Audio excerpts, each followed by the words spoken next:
It's movie review time.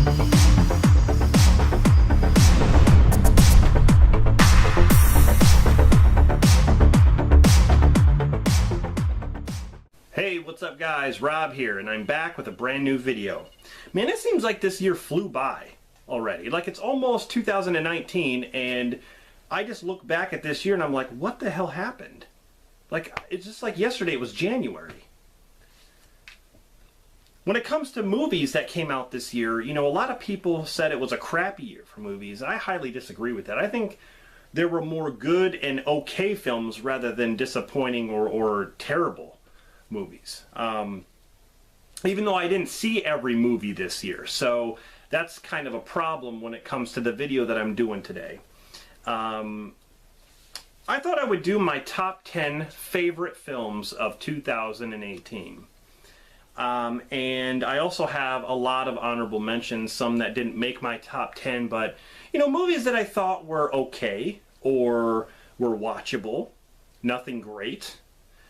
So, you know, I definitely want to mention those after I do my top 10, but it was kind of hard to come up with this list because these are just movies that I really enjoyed and had a lot of fun with, and so on. You know, I thought this year had some decent films. So that's how I'm going to end the year of 2018 with this video. Then I'm going to do my top 10 worst films of 2018, which will be pretty funny, actually. But that'll be the next one. So, this is just my opinion, okay? No flame war or anything like that. Not trying to upset anybody or anything like that. It's just my thoughts, my opinion, my observations on the films. So, okay, let's go with the top 10 first. Starting in at number 10 is Ant-Man and the Wasp. I really enjoyed this one. I enjoyed the first Ant-Man probably more, but the sequel definitely had some cool and fun moments. Like when he shrinks, of course, and then he gets big, which he did in Civil War. That really blew me away. And then you have the Wasp, Evangeline Lilly, who, you know, I know her from Lost, the TV show. She definitely plays a good Wasp. I really liked her character. And of course, you know, Michael Douglas and Michelle Pfeiffer, and the after credits scene that happens. Like, you know, there's just a lot of good stuff in that movie. So that's one that I really enjoyed. And it's funny because on this list, most of it contains superhero films. So, I mean, it was a big year for superhero films. So that's number 10. Coming in at number 9 is a movie that I just saw, Bumblebee. The Transformers movie that we always wanted but never got with the Michael Bay films. When it comes to the first Transformers, you know, the first Michael Bay Transformers film, that's a movie that I can watch, but I don't think it's a great movie. And it's definitely not the Transformers film that I wanted. You know, too much, you know, firework explosions and dirty humor that wasn't needed. And I did not like the way the Transformers looked at all. In Bumblebee, they got that right. In Bumblebee, they used the G1 skins, the G1 look, to the Transformers. And Bumblebee felt like a true Transformers film, and where they didn't always focus on the military. The military is in Bumblebee, but they don't mainly focus on the Sector 7 bullshit. They don't, you know, it's mentioned here and there, and then the Decepticons are working with the military a little bit, but it's mostly about Bumblebee and Haley Steinfeld's character. And I really enjoyed it. It kind of reminded me of E.T. or Iron Giant, you know, mixed together. And they had some really cool scenes with the original Transformers. I loved it. I thought it was a great film. Definitely fun, exciting, and cool robot action. A lot of fun. That comes in at number 9. Coming in at number 8 is Aquaman. Now this would probably be higher on my list if it wasn't for these other movies that I enjoyed. But Aquaman was epic. I think it was the right step for DC. You know, I think I think I read that Warner Brothers didn't stick their noses in. You know, James Wan had complete control. over the project, which I think helped the situation. And there were, you know, it was a lot of CGI stuff, but you cannot make a movie so complex like that without a lot of CGI environments and things going on. There were a lot of sea life and, you know, lasers and different kinds of stuff happening. I think it was a fun thrill ride. There's a little bit of horror mixed in there, you know, this one scene with a lot of creatures and stuff. And the music was epic. I loved the characters. I just think all the underwater stuff was great. It was just a really, really epic film. And when it comes to DC, you know, there are some films that I like better than Aquaman when it comes to DC. You know, I loved Wonder Woman, Man of Steel I really like. So, but I think Aquaman is the right way to go. I think they did a good job with that. I think DC was revived a little bit more. So that comes in at number 8 for me. Coming in at number 7 is Mission Impossible Fallout. Hands down my favorite Mission Impossible. Ghost Protocol, when you ask anybody like what their favorite Mission Impossible is, most of them will say Ghost Protocol. I really like Ghost Protocol. But Rogue Nation, I thought had elements that were better than Ghost Protocol, but this movie had everything. I loved this movie. There was so much great action, the cinematography, the characters. Tom Cruise, that guy still has it at his age, and I am very impressed with all his stunts that he does. He does all his own stunts, and when you just watch him in action, there's just this powerful presence with him on screen. I cannot keep my eyes off him when he's doing all these action scenes. This is in Henry Cavill, of course. You know, the whole problem with the Justice League mustache thing is because he was filming Mission Impossible Fallout. There are ways they could have worked around that. I'm just saying it would have helped Justice League a little bit more without the stupid, crappy facial CGI cover-up, but whatever. Mission Impossible Fallout was awesome, so that comes in at number 7. Number 6 for me is Black Panther. Of course, I'm sporting the hoodie. I loved it. I thought it was a great story. Chadwick Boseman was awesome as T'Challa. Especially like the entire cast was great. The dude, I can't remember his name, from Get Out. He was the main character from Get Out. He played in the movie. A very, I want to say, kind of like it's a story that really lifts the human spirit in a way. You know, I really felt for the characters, and it was just something different. You get immersed into the world of Wakanda and stuff. So, yeah, I really enjoyed Black Panther. I bought it day 1 of release. So that comes in at number 6. Coming in at number 5 is Deadpool 2. I didn't think I would like Deadpool 2 as much as the first movie, but there are elements in it that I really, really liked more than the first one. I think the jokes were spot on, and I don't think it fell flat at any point. Minor nitpicks, you know, like Juggernaut. I thought the CGI was kind of bad during the Juggernaut fight. But it was cool to see Colossus go against... I mean, they had to make Juggernaut big. That's how he's supposed to be. Not X3, The Last Stand Juggernaut. Juggernaut in Deadpool 2 is how Juggernaut is supposed to be. Colossus is the same way. They got Colossus right. But, you know, the addition of Cable, I loved Cable, Josh Brolin, once again. You know, he's playing 2 characters, you know, Cable and, of course, Thanos. He does a great job with both. So Deadpool 2 was definitely a surprise to me. I really enjoyed it. That's number 5. Coming in at number 4 is another surprise. Peppermint. This movie reminds me of Kevin Bacon in Death Sentence. It's almost identical. A woman who loses her family from being gunned down, this normal woman, and then she turns into a pretty much a killer. She basically learns how to shoot guns. She requires an arsenal, and you know, she goes out and basically kills the people who were involved in killing her family. And she's really good at it. Jennifer Garner, you know, you never really see her in a role like that. I mean, she's good at action stuff. I thought she was good in the first, you know, when she did the first Daredevil with Ben Affleck, and, you know, she was Elektra. I thought she was really good in that. But a movie like this, it's like a revenge action thriller in a way. But it reminds me of Death Sense. It's the same thing. You know, Kevin Bacon, who is this normal person, turns into this killer. You know, he learns how to shoot a gun. He buys a bunch of guns, and he goes out and kills the people who were involved in his family's shooting. So I really liked Pepperman. It's a really good movie.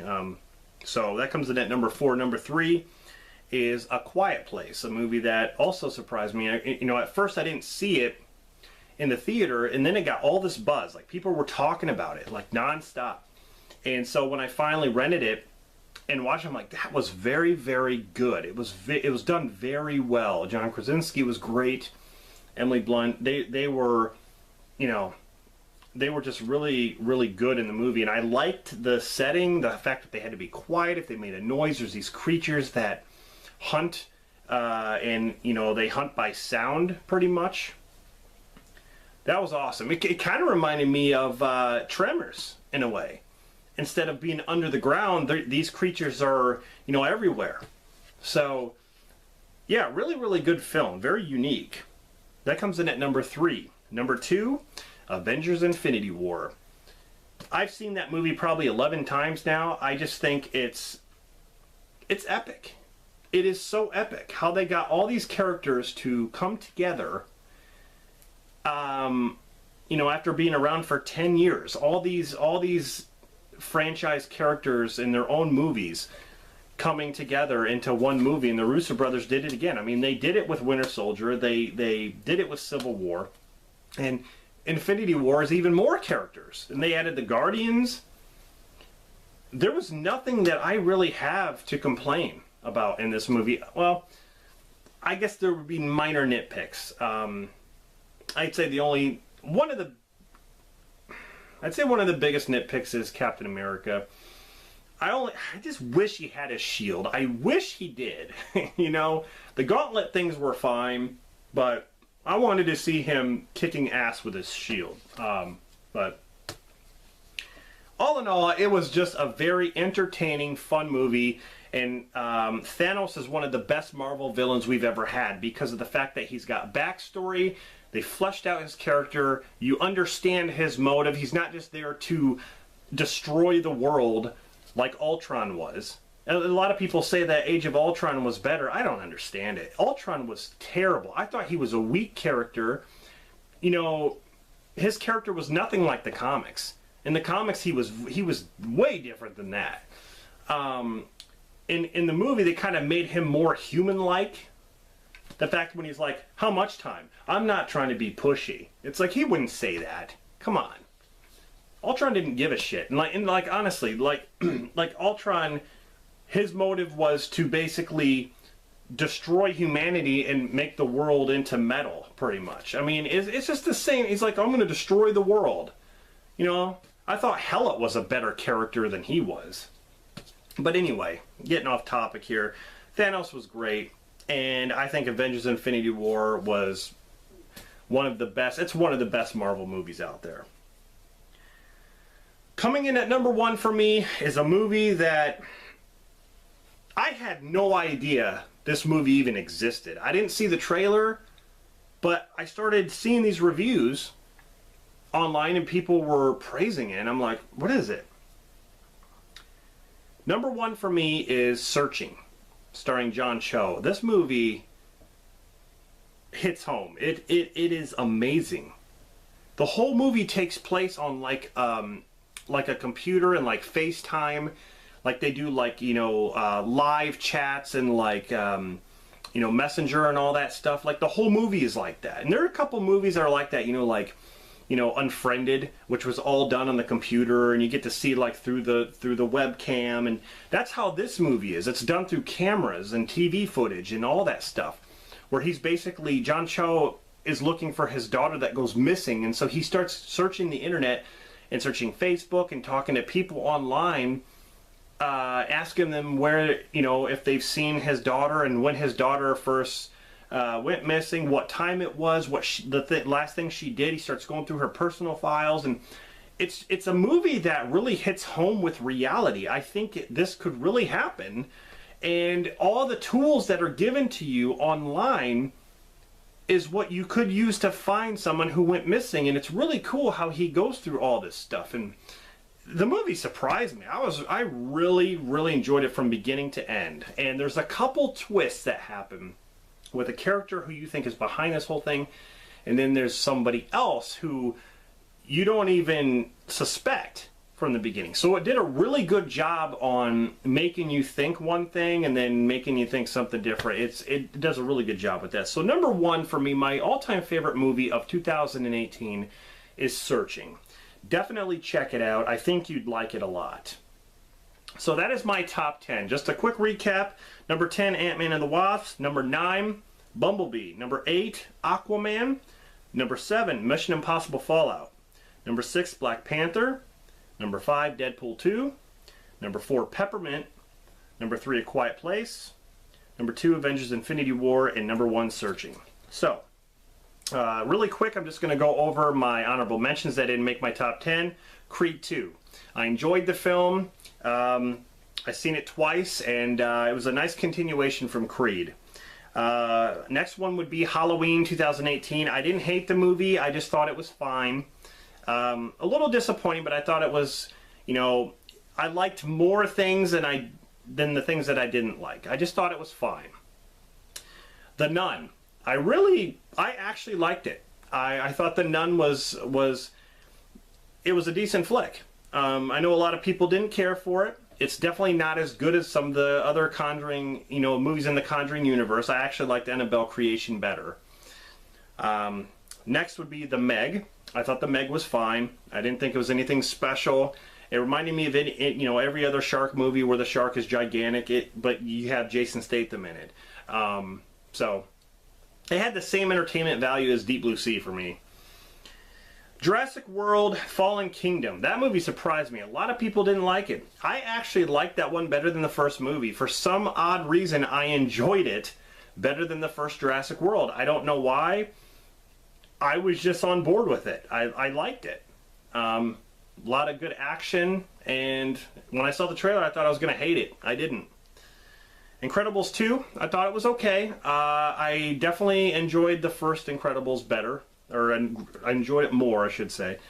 But I went, you know, I took my kids to go see it, so it was fine. Rampage, kind of a mindless action film with big creatures or big animals. I thought that movie was fine as well. Ready Player One, I also thought was fine.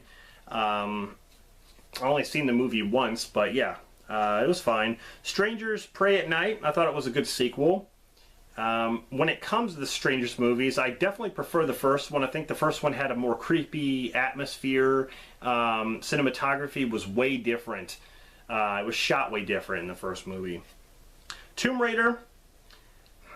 Tomb Raider is okay. The action was great, and I think what's her name? I forgot her name. Alicia Vikander, or whatever her name is. I thought she did a good job as Lara Croft. I prefer Angelina Jolie, but that's just me. Death Wish with Bruce Willis, pretty good. You know, what can you expect from Bruce Willis other than some of the stuff he's already done? It just kind of reminds me of every other movie he's done, but it was good. Annihilation with Natalie Portman, good movie. Had kind of a weird ending.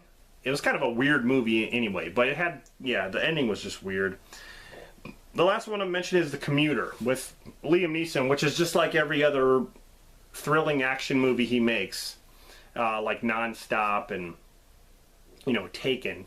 The Commuter, you know, was done on a train, so it was a little bit different, but it definitely reminds you of Non-Stop. There are elements in it that just, I'm like, oh, I've seen that in Non-Stop, but it's definitely worth a watch. It's Liam Neeson, man. He's doing his best, you know.